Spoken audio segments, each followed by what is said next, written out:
Hello, isang mapagpalang araw. Yan po ang nilagang okra, talong at siyempre may munggo at saka tinatawag po na kaunting karne. Pero ipakita po namin sa inyo ay ang tinatawag po na paggawa lang po ng tinatawag na linagang okra at saka ang linagang talong. So ngayon ay siyempre kaugalian para po sa pangdagdag ng panglasa kailangan po natin maglagay ng spices o tinatawag na panakot o di kaya tinatawag naman po na lamas in Bisaya. So hindi po nawawala yan tatlong uri na yan. So yan lang po kahiligan ko na lamas, no? O panakot, heluya, sibuyas na dahon at saka yung sibuyas po na mga laman. Ngayon, ginawa po natin itong vlog na to ay para po ipakita natin sa madla o sa lahat na kahit papaano po ay alam natin itong mga madalian o yun bang mabilis na magawa na pang-ulam. Relate ito ng mga kapatid natin dyan na namumuhay tulad ko na nasa probinsya, di ba mga kapatid? Pag ikay mahirap, ay sanay ka sa ganitong klaseng pagkain, no? Na napakasarap para sa ating mga taga-probinsya, para sa atin na nananirahan sa kabundukan. Ito ay isa sa pinakamasarap na pang-ulam. Okay? So, para panglasa sa bibig natin pag tayo ay kumakain. Okay?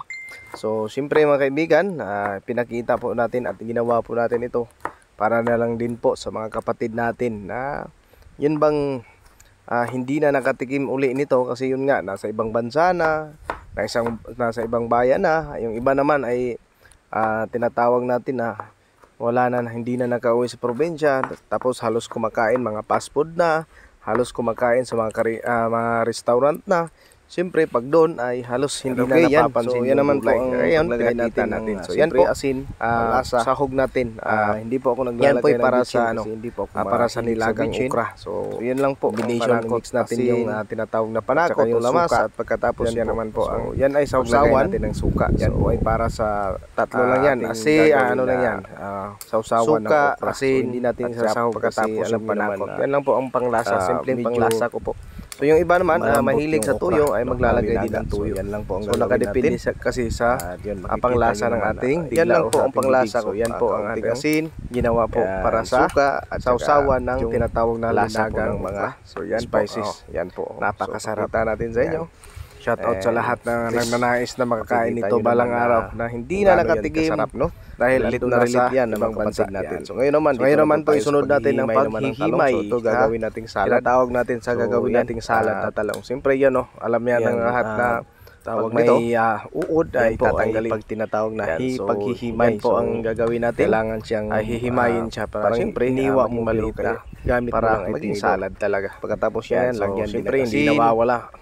Yan, panimpla rin masarap kasi yan, ang asin kasi yan ang unahing panglasa natin na yung asin. Pinakauna at pagkatapos panimpla ng buhay. Siyempre sunod po yung tinatawag na mga panakot na natin.